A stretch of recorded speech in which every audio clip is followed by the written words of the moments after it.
About 10 years ago, I went through a little bit of a hard time, so I decided to go see a therapist. I've been seeing her for a few months when she looked at me one day and said, "Who actually raised you until you were 3?" Seemed like a weird question. I said, "My parents."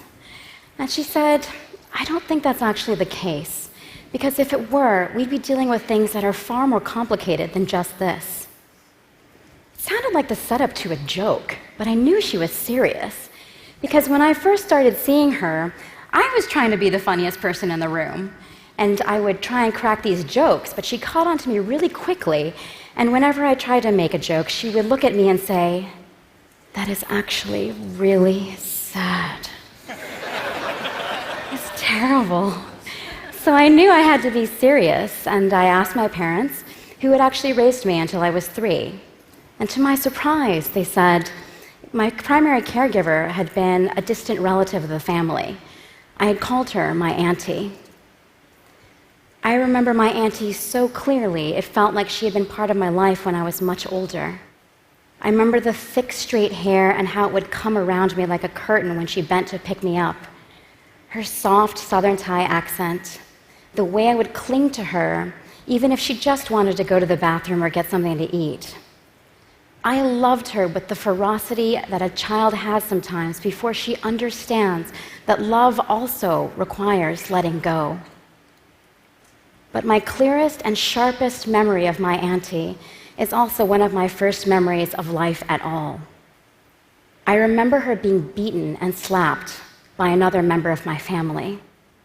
I remember screaming hysterically and wanting it to stop, as I did every single time it happened, for things as minor as wanting to go out with her friends or being a little late. I became so hysterical over her treatment that eventually she was just beaten behind closed doors. Things got so bad for her that eventually she ran away. As an adult, I learned later that she had been just 19 when she was brought over from Thailand to the States to care for me on a tourist visa. She wound up working in Illinois for a time before eventually returning to Thailand, which is where I ran into her again at a political rally in Bangkok. I clung to her again as I had when I was a child, and I let go, and then I promised that I would call. I never did, though, because I was afraid if I said everything that she meant to me, that I owed perhaps the best parts of who I became to her care, and that the words "I'm sorry" were like a thimble to bail out all the guilt and shame and rage I felt over everything she had endured to care for me for as long as she had. I thought if I said those words to her, I would never stop crying again, because she had saved me, and I had not saved her. I'm a journalist, and I've been writing and researching human trafficking for the past 8 years or so. And even so, I never put together this personal story with my professional life until pretty recently. I think this profound disconnect actually symbolizes most of our understanding about human trafficking, because human trafficking is far more prevalent, complex, and close to home than most of us realize. I've spent time in jails and brothels, interviewed hundreds of survivors and law enforcement NGO workers. And when I think about what we've done about human trafficking, I am hugely disappointed, partly because we don't even talk about the problem right at all. When I say human trafficking, most of you probably don't think about someone like my auntie. You probably think about a young girl or woman who's been brutally forced into prostitution by a violent pimp. That is real suffering, and that is a real story. That story makes me angry for far more than just the reality of that situation, though. As a journalist, I really care about how we relate to each other through language. And the way we tell that story with all the gory, violent detail, the salacious aspects, I call that look at her scars journalism. We use that story to convince ourselves that human trafficking is a bad man doing a bad thing to an innocent girl. that story lets us off the hook. It takes away all the societal context that we might be indicted for the structural inequality or the poverty or the barriers to migration. We let ourselves think that human trafficking is only about forced prostitution, when in reality, human trafficking is embedded in our everyday lives. Let me show you what I mean. Forced prostitution accounts for 22% of human trafficking. 10% is in state-imposed forced labor. But a whopping 68% is for the purpose of creating the goods and delivering the services that most of us rely on every day in sectors like agricultural work, domestic work, and construction. That is food and care and shelter. And somehow these most essential workers are also among the world's most underpaid and exploited today.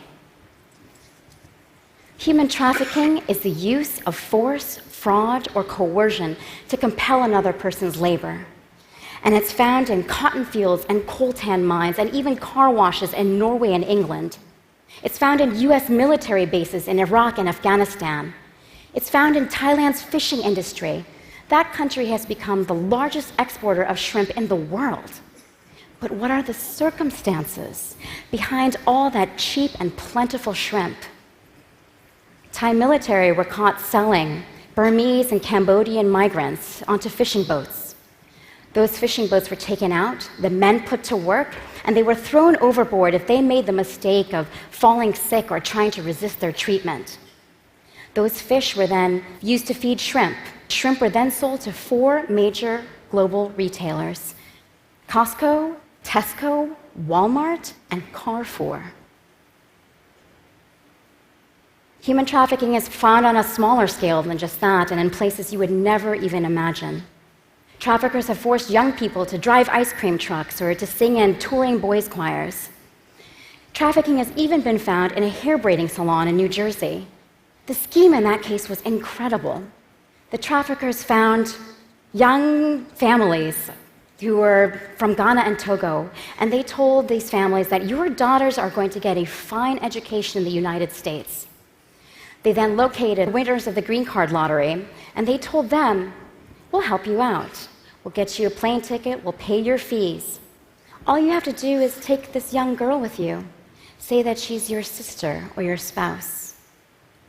Once everyone arrived in New Jersey, the young girls were taken away and put to work for 14-hour days, 7 days a week, for 5 years.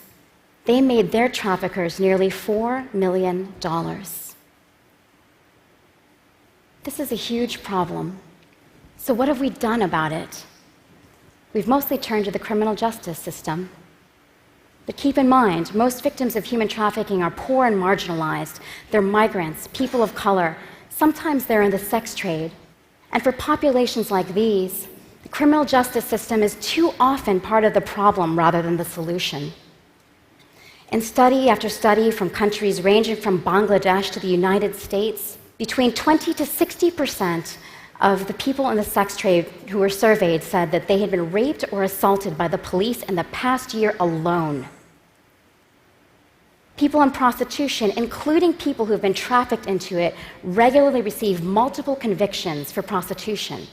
Having that criminal record makes it so much more difficult to leave poverty, leave abuse, or leave prostitution if that person so desires.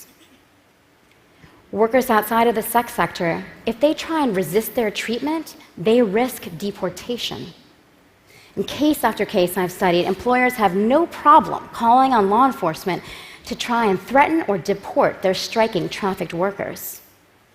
If those workers run away, they risk becoming part of the great mass of undocumented workers who are also subject to the whims of law enforcement if they're caught. Law enforcement is supposed to identify victims and prosecute traffickers. But out of an estimated 21 million victims of human trafficking in the world, they have helped and identified fewer than 50,000 people. That's like comparing the population of the world to the population of Los Angeles, proportionally speaking. As for convictions, out of an estimated 5,700 convictions in 2013, fewer than 500 were for labor trafficking. Keep in mind that labor trafficking accounts for 68% of all trafficking, but fewer than 10% of the convictions. I've heard one expert say that trafficking happens where need meets greed. I'd like to add one more element to that. Trafficking happens in sectors where workers are excluded from protections and denied the right to organize. Trafficking doesn't happen in a vacuum. It happens in systematically degraded work environments. You might be thinking, oh, she's talking about failed states or war-torn states, or I'm actually talking about the United States. Let me tell you what that looks like. I spent many months researching a trafficking case called Global Horizons involving hundreds of Thai farm workers. They were sent all over the states to work in Hawaii pineapple plantations and Washington apple orchards and anywhere the work was needed. They were promised 3 years of solid agricultural work.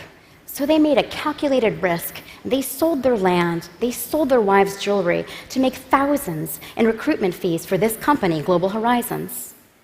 But once they were brought over, their passports were confiscated. Some of the men were beaten and held at gunpoint. They worked so hard they fainted in the fields. This case hit me so hard. After I came back home, I was wandering through the grocery store and I froze in the produce department. I was remembering the over-the-top meals the Global Horizons survivors would make for me every time I showed up to interview them.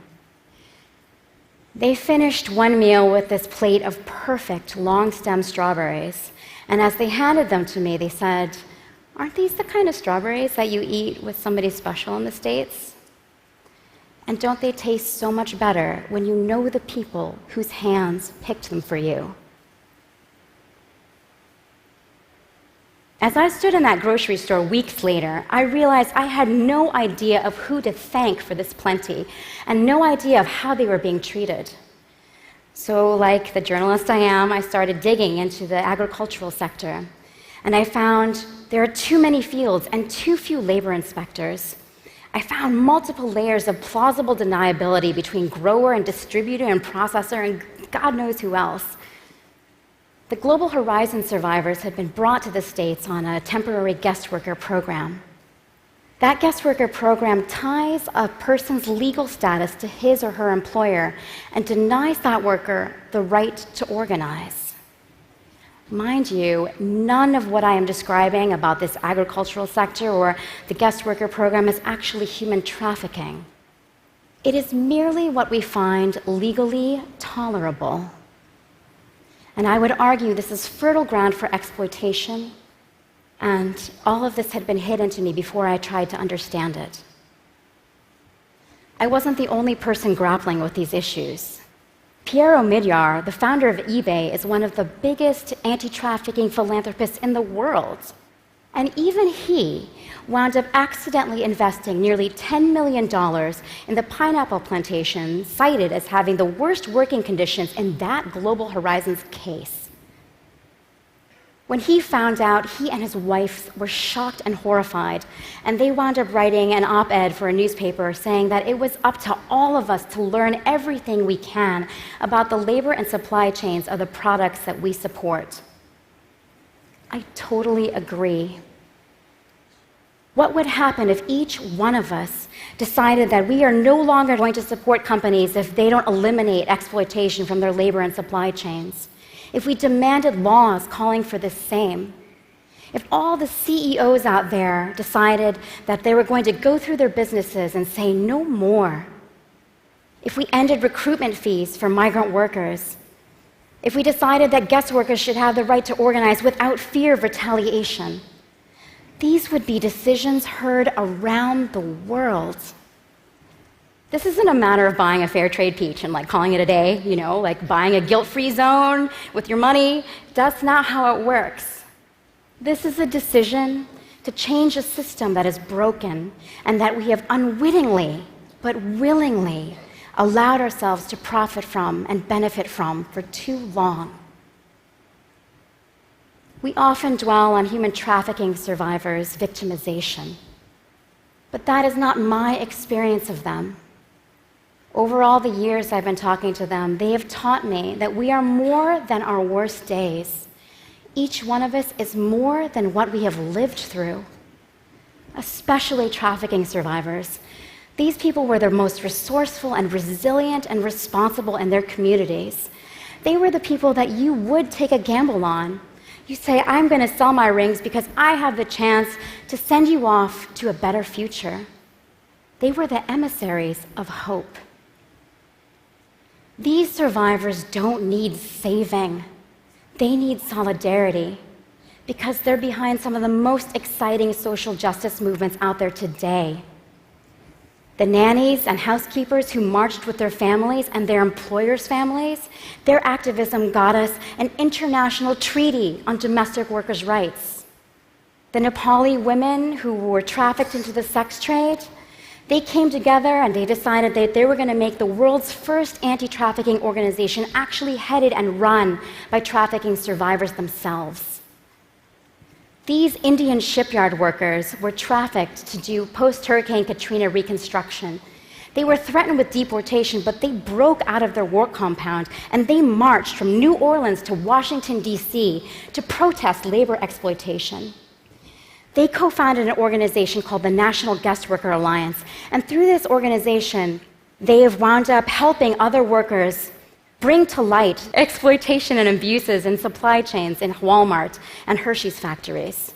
And although the Department of Justice declined to take their case, a team of civil rights lawyers won the first of a dozen civil suits this February and got their clients $14 million. These survivors are fighting for people they don't even know yet, other workers, and for the possibility of a just world for all of us. This is our chance to do the same. This is our chance to make the decision that tells us who we are as a people and as a society. That our prosperity is no longer prosperity as long as it is pinned to other people's pain. That our lives are inextricably woven together, and that we have the power to make a different choice. I was so reluctant to share my story of my auntie with you. Before I started this TED process and climbed up on the stage, I had told literally a handful of people about it. Because, like many a journalist, I am far more interested in learning about your stories than sharing much, if anything, about my own. I also haven't done my journalistic due diligence on this. I haven't issued my mountains of document requests and interviewed everyone and their mother. And I haven't found my auntie yet. I don't know her story of what happened and of her life now. The story as I've told it to you is messy and unfinished, but I think it mirrors the messy and unfinished situation we're all in when it comes to human trafficking. We are all implicated in this problem, but that means we are all also part of its solution. Figuring out how to build a more just world is our work to do and our story to tell. So let us tell it the way we should have done from the very beginning. Let us tell this story together.